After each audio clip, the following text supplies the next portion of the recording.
Quand nous entendrons la douce mélodie d'une lyre résonner au loin, dans l'immensité de la nuit, nous saurons qu'il s'agit de la lyre d'Orphée.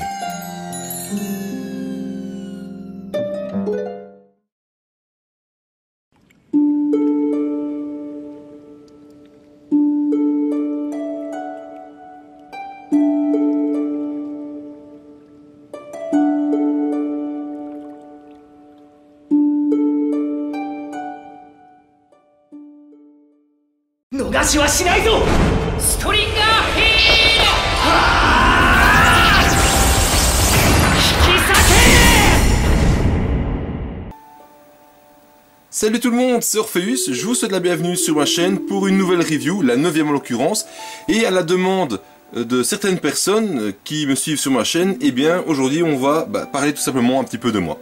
Ben oui, on va parler de la Miklos classique du Chevalier d'Argent d'Orphée de la Lyre. Voilà, tout simplement. Alors, je vous invite à me suivre pour la découverte de cette figurine classique qu'on a vraiment peu l'occasion de voir sur les chaînes de youtubeurs. Allez, c'est parti pour le packaging.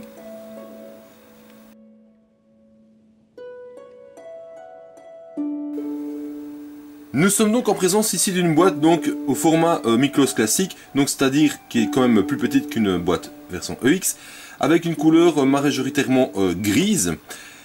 Nous avons au milieu de la face avant donc des représentations de la figurine qui sont présentes avec un liseré bleu autour, bleu qui rappelle un petit peu quand même la couleur des cheveux d'Orphée.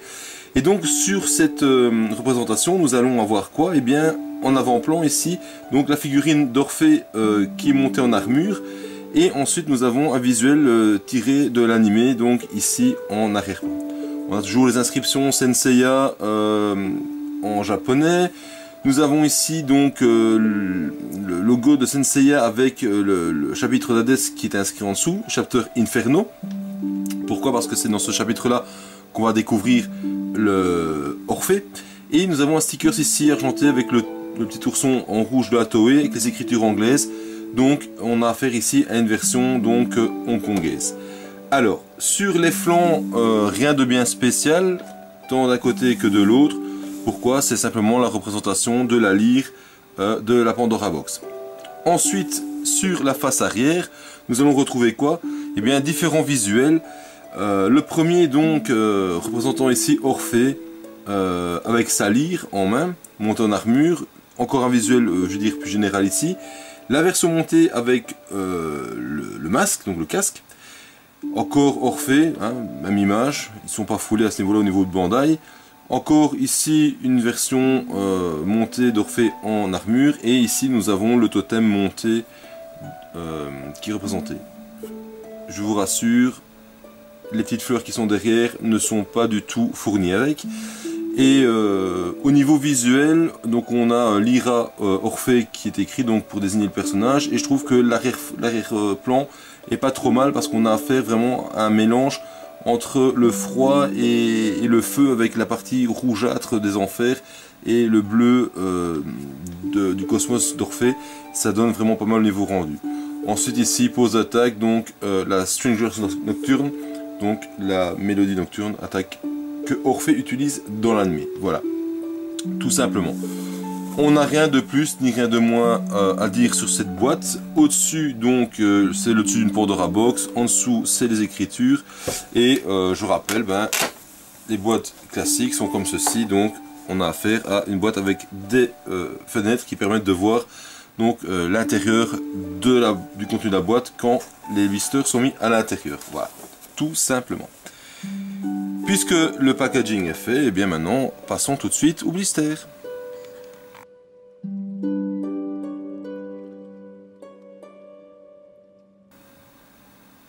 Au niveau du contenu des blisters, on va retrouver très peu de choses. La première chose qu'on va retrouver, donc, c'est fatalement la notice. La notice traditionnelle qu'on va retrouver donc ici, notice grise, avec la représentation de la lyre en avant-plan. Ensuite, nous allons retrouver donc les différents schémas de montage, d'accord. Et ensuite à l'arrière, on va retrouver quoi? Eh bien, une description du personnage avec les différentes pièces d'armure. Ici, un petit peu de renseignements au niveau donc de sa biographie, hein, son âge, il a 19 ans, il fait 1m73, il fait 60 kg. Et ensuite il y a quelque chose dont je ne comprends pas parce qu'il y a des symboles chinois ou japonais, donc je ne sais pas c'est quoi la suite. Mais voilà. Et alors on a aussi d'autres visuels de figurines existantes à l'époque, comme on pouvait les retrouver dans les notices des Miklos classiques à leur sortie. Ensuite on va retrouver deux blisters. Alors le premier blister va reprendre quoi? Et bien tout simplement la figurine dans son intégralité avec les différentes pièces d'armure, d'accord. Il en manque juste deux paires qui sont dans l'autre blister. Donc le masque, le buste, les épaulettes, brassière avant-bras et ensuite cuissardes, jambières et les pièces qui viennent sur les chevillières, pas sur les chevilles, donc les plaques de cheville. Voilà. Ensuite, deuxième blister, donc on va retrouver quoi? Et bien le reste de l'armure. Donc ici les deux petites paires de pièces, donc les jupes latérales et le ceinturon qui sont là. On va retrouver les mains. Donc les mains, nous avons affaire quand même ici à une paire de poings fermés, plus des mains qui permettent de jouer de la lyre avec la tenue de la lyre et les doigts qui grattent les cordes. Et ensuite, on aura la chevelure ici pour monter avec le masque, on aura la lyre en tant que telle et le reste des pièces du totem qui sont donc aussi présentes de pouvoir monter l'armure sur le totem pour le monter en totem. Voilà.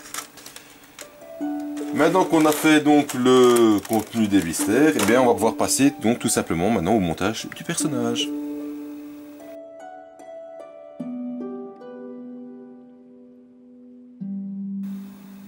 Passons donc au montage de la Miklos. Alors, on va vite faire un petit check-up au niveau du corps. Donc, c'est une figurine qui a été montée et que j'ai remis en blister, fatalement comme vont l'être la majorité des figurines lors de mes reviews.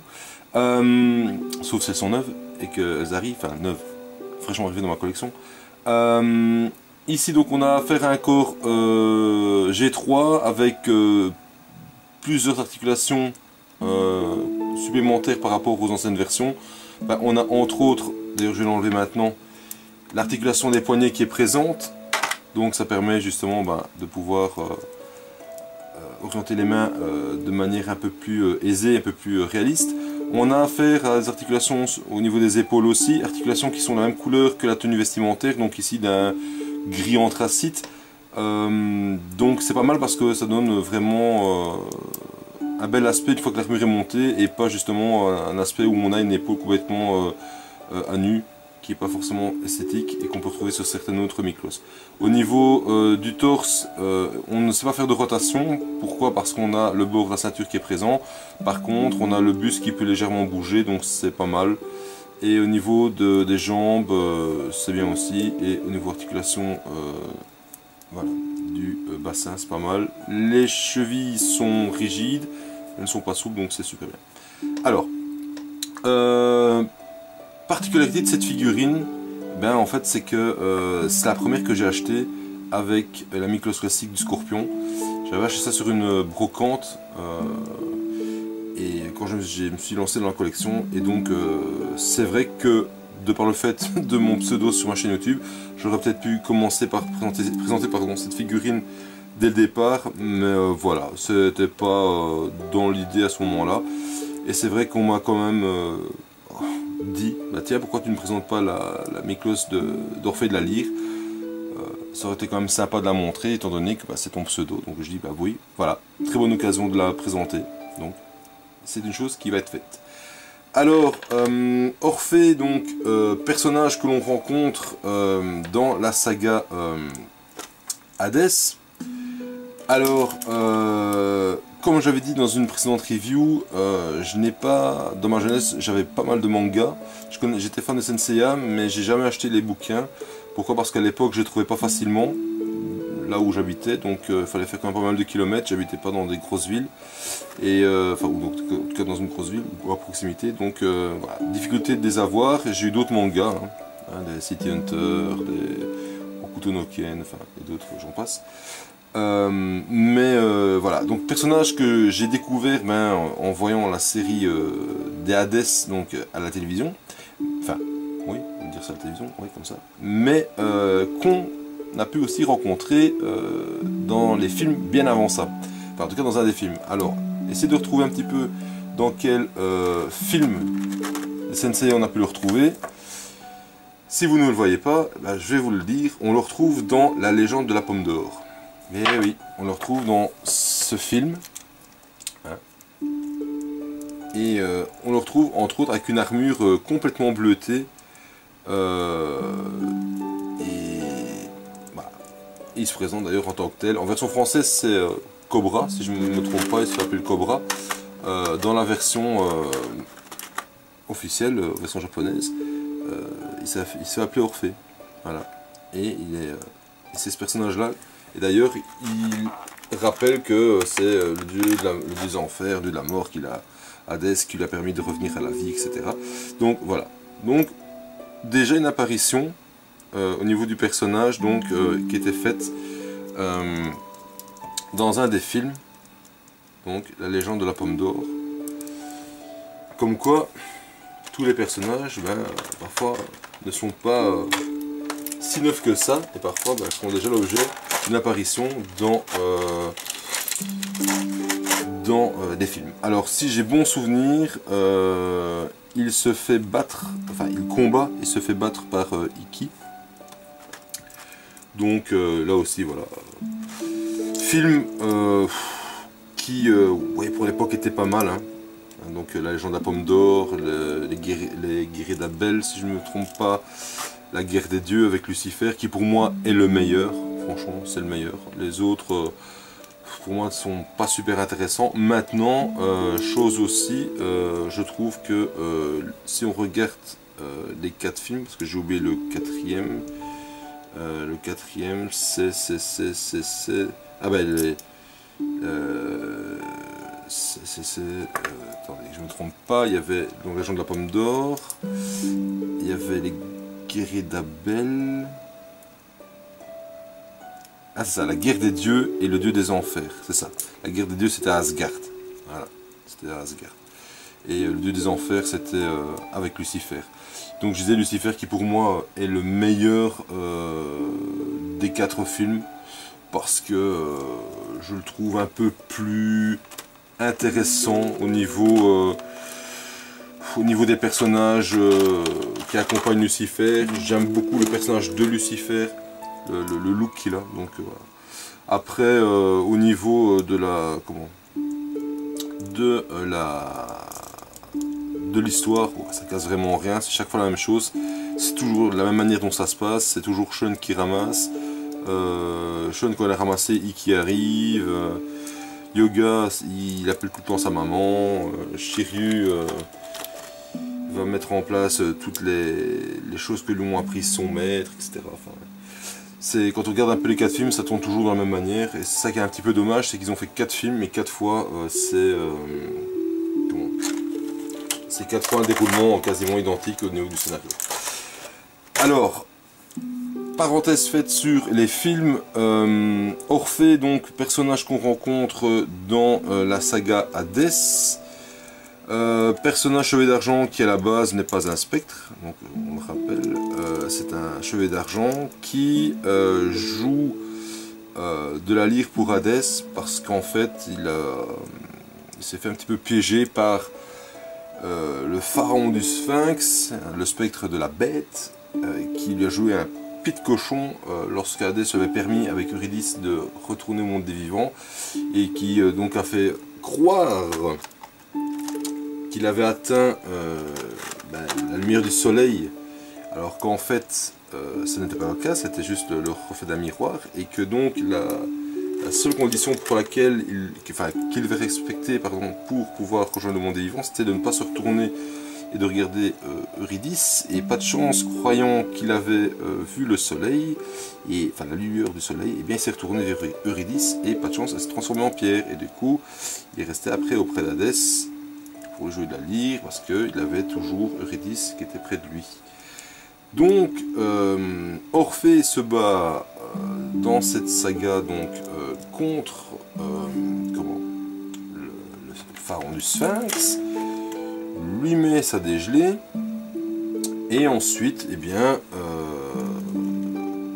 retourne auprès d'Hadès pour se battre contre lui et se frotte à Rhadamante.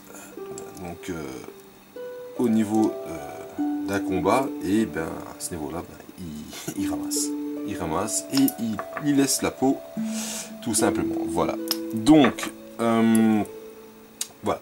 Petite aparté sur le personnage. Alors ici, donc, figurine qui est aisée à monter. Hein. J'ai pas besoin de la notice pour la monter. Elle a vraiment rien de compliqué. Il y a juste certaines choses que je trouve vraiment dommages au niveau de cette figurine. Pourquoi est-ce que j'arrive pas à lui mettre sa cuissère pour l'instant? Voilà. Donc, il y a un petit bémol, je trouve, quand même, au niveau de la figurine. C'est qu'il y a certaines pièces qui ne tiennent pas forcément bien, comme ici, elles tombent. On n'a qu'un seul visage, donc c'est vraiment dommage aussi. On a un seul visage, c'est avec les yeux ouverts, donc ils auraient pu faire un effort aussi, Bandai. Hein, même si la figurine devait peut-être à son départ ne pas coûter super cher par rapport à d'autres, je pense que le personnage déjà en tant que tel aurait peut-être mérité d'avoir un visage avec les yeux fermés, pour la simple bonne raison que ça aurait donné un tout autre look à celui-ci avec sa harpe quand il jouait de la harpe. Et on n'a pas ce bonheur là dans la boîte. On ne possède qu'une seule figurine, que dis-je, qu'un seul visage, et donc bah, c'est pas génial. C'est un gros bémol, mais voilà. Alors, vous voyez, le personnage est très simple à monter. Il n'y a pas de réelle difficulté, franchement, il n'y en a même pas du tout. Simple, efficace, voilà, hop, ouais, là, il est monté, 2 petites pièces encore à placer, 3 avec le masque et 4 avec la lyre. Voilà. Alors, c'est bien, Bandai propose plusieurs jeux de main, ouais, c'est super. En dehors de ça, je trouve que le nombre de jeux de main n'est pas forcément, alors que je me rappelle, oui, il y a un sens, oui, c'est comme ça, n'a pas forcément beaucoup d'utilité, étant donné qu'on n'a qu'un seul visage, donc parfois, bah, voilà, tout n'est pas pensé comme il faut, et c'est bien dommage. Voilà. Hop. Alors, petite pièce embêtante aussi à monter, c'est cette petite pièce de cheville, là. Franchement, c'est... Ouais, j'ai déjà vu des systèmes un petit peu plus intelligents, ouais. Ou en tout cas un peu plus serrants, qui permet justement de bien fixer le truc. Je pense entre autres aux mêmes parties qui se trouvent sur le chevet du Sagittaire en classique, voilà, qui sont un peu plus clipsées, je veux dire, et qui fatalement permettent un meilleur maintien de la pièce en tant que telle. Voilà. Hop, zoup. Petite pause rapide, hop, voilà.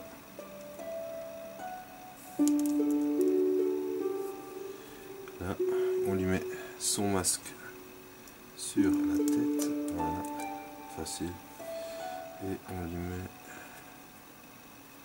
la harpe dans les mains, voilà, ni plus ni moins, hop, voilà.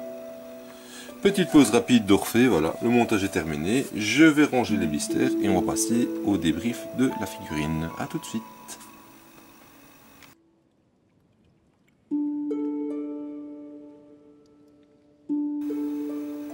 Voilà, j'ai fini la mise en pause de la Miklos et donc je vais passer au débriefing comme à chaque fois.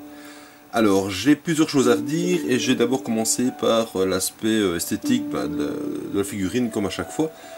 Alors, que dire? Tout d'abord au niveau de l'armure, on a une armure en 2 teintes majeures, avec une teinte en plus, je vais dire, tertiaire. Donc la teinte majeure, c'est quoi? C'est l'argenté et alors la partie bleu violacé qu'on retrouve au niveau des jambières, qu'on retrouve au niveau des cuissardes et qu'on retrouve au niveau des bords des épaulettes. J'ai un gros souci avec ça, pour la simple et bonne raison que je trouve que ça ne ressort pas très fort et qu'on a quand même l'impression que cette armure est pratiquement argentée. Or c'est pas le cas. C'est un personnage qui, malgré le côté argenté de son armure, est quand même fortement haut en couleur parce qu'on a dans l'anime, parce qu'on a vraiment ce côté bleu violacé qui ressort. Et là je trouve que c'est très discret et c'est un petit peu dommage. Enfin, je trouve que ça n'a pas un super beau rendu. Ça c'est pour le côté esthétique, enfin colorimétrique de l'armure. Ensuite, bah, ici comme pour les Miklos classiques traditionnels, bah, les mains ne sont pas du tout la même couleur que l'argent de l'armure par exemple. Dans ce cas-ci c'est argent plastique, enfin c'est pas très beau. Et c'est vrai que c'était un gros plus quand ils ont commencé chez Bandai à mettre les plaquettes de main couleur armure qui donnaient quand même plus d'homogénéité à ce niveau-là. Deuxième point, là c'est au niveau du visage. Il est vraiment dommage qu'on ait qu'un seul visage. Voilà. Je comprends pas comment Bandai à l'époque n'est pas sorti au minimum deux visages, un avec un visage avec les yeux ouverts ici, comme c'est le cas, et un autre avec les yeux fermés. Franchement, ils auraient pu mettre deux visages, parce que du coup ça casse mais complètement le style d'Orphée, donc le fait qu'il joue de la lyre avec les yeux fermés, et du coup ben, ça bloque pas mal au niveau des poses qu'on voudrait lui faire. Alors, au niveau du montage maintenant, que dire? J'ai mes jupettes latérales qui tiennent pas bien. Ça c'est indéniable, elles tombent facilement. Le système qu'ils avaient utilisé à l'époque, c'était donc le système des jupettes latérales qui se clipsaient sur les deux parties donc, du ceinturon et qui maintenaient le ceinturon fermé. Ici, la partie pince dans laquelle vient se clipser les jupes latérales sont trop écartées. Enfin bref, c'est pas génial. Et c'est même pas question de forcer, c'est voilà, c'est mauvais usinage et enfin c'est pas génial. Système d'épaulette très bien, pas de souci avec ça. Les petites plaquettes de chevillère, ça saute aussi comme pour rire, ça c'est un gros problème. Donc voilà, ça c'est le problème majeur au niveau du montage de l'armure, sinon le reste ça va tout seul. Maintenant au niveau de la mise en place de la pose, alors là ça pose vraiment question aussi parce que c'est pas génial. Ici j'ai un petit peu dû chipoter pour pouvoir arriver à donner cette pose qui au final je la trouve vraiment pas mal et même meilleure que celle que j'avais auparavant. On a déjà un problème au niveau de l'articulation de l'épaule. Pourquoi? Parce que le plastron vient déjà fortement sur l'extérieur et du coup on ne sait pas plier à fond l'articulation de l'épaule. Donc du coup si je voudrais faire mon bras un peu plus loin sur la lyre, ça ne fonctionne pas des masses. Ensuite au niveau des mains, il y a quelques paires de mains et au final on se rend compte que les paires de mains point fermé servent strictement à rien, qu'il y en a d'autres qui ont des mains entrouvertes qui ne servent pas à grand chose non plus. Pourquoi? Parce que Orphée d'office il a sa lyre. Alors ici sa lyre est maintenue dans une main qui est ouverte beaucoup plus, et alors que techniquement on pourrait savoir la placer comme ici. On peut le voir ici, la lyre elle est placée en dessous de presque en dessous de son bras et est maintenue dans la main qui est ici ouverte avec le petit doigt tendu, donc qui est ici. Si on fait, ça tient pas, elle tient pas la lyre. Donc c'est au niveau des mains, c'est problématique aussi pour tout ce qui est pose avec la lyre, tout ça. Enfin, je trouve pas ça très génial non plus. Ça c'est un gros bémol aussi. Donc voilà. De manière générale, c'est une figurine qui est malgré tout belle à regarder parce que l'armure est belle. Le totem, quand vous le montez, vous le verrez sur les photos, il est beau. Il est un petit peu, pas dire casse-pied à monter parce que c'est pas vraiment le cas, mais parfois il y a des petites pièces qui tombent aussi parce que voilà, ça ne tient pas super bien. Après, voilà, belle figurine en Miklos classique. Fortement limité de par le fait qu'il manque au minimum un visage avec les yeux fermés pour donner donc l'aspect charismatique d'Orphée quand il joue de la lyre. ce qui fait qu'aussi qu'au niveau des mains, ça pose des soucis pour les peaux. Ça, moi, je trouve pas ça extraordinaire. Donc ça, c'est le gros bémol. Les mains, le visage, gros bémol. Et alors, ouais, ce côté bleu violacé qui ressort pas beaucoup, quoi. Et quand je vois ici, sur la photo, ça ressort très fort. Et là, je trouve que c'est pas génial, quoi. Alors maintenant, j'ai vu quelqu'un, il y a pas longtemps, qui a fait un custom d'Orphée dans ses couleurs, on va dire, OCE. Et franchement, c'était vraiment pas mal. Il y avait vraiment le côté bleuté qui ressortait avec le violacé, c'était vraiment pas mal. C'était assez bien. Et bon, voilà. Maintenant, personnage qui aurait peut-être dû sortir en version EX, oui, non. D'ailleurs, si je me souviens bien, la personne qui a fait le custom l'avait présenté comme Orphée version EX. Donc il avait sûrement monté sur un corps avec un autre visage, etc. Parce que si j'ai bon souvenir, le visage avait, je pense, les yeux fermés. Mais bon. C'est à vérifier. Donc, si je devais donner une cotation à cette figurine, je lui donne 6,5 sur 10, quoi. 6,5 sur 10 parce que, oui, elle est belle. Maintenant, le côté couleur et le côté problématique des mains et du visage pour les poses, voilà, ça enlève quand même pas mal de points. Surtout que c'est une Miklos classique.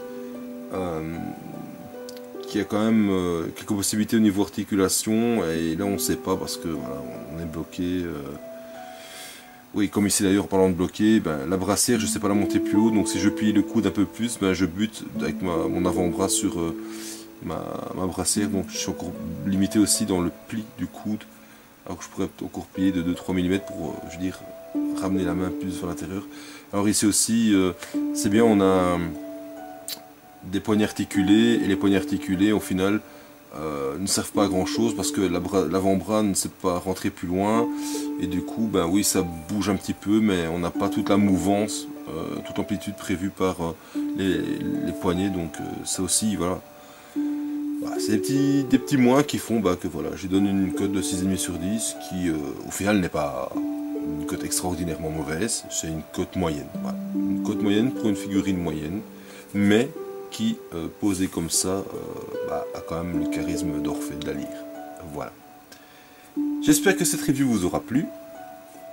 Abonnez-vous à ma chaîne, likez, mettez des petits pouces bleus, des commentaires, voilà. Faites-moi des propositions pour d'autres reviews, d'autres figurines, voilà. Comme c'était le cas pour celle-ci, on me l'a demandé 2-3 reprises, voilà, elle est faite.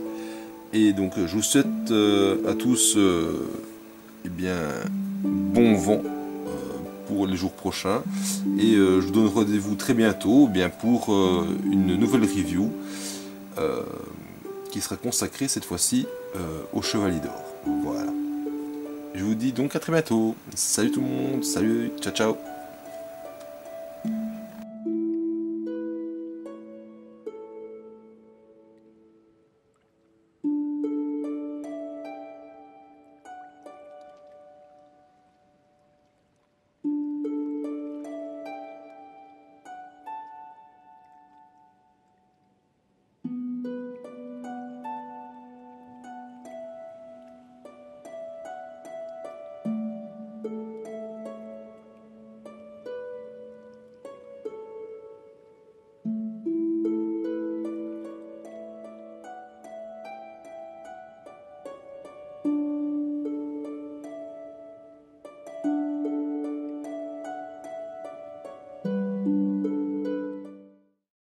Quand nous entendrons la douce mélodie d'une lyre résonner au loin, dans l'immensité de la nuit, nous saurons qu'il s'agit de la lyre d'Orphée.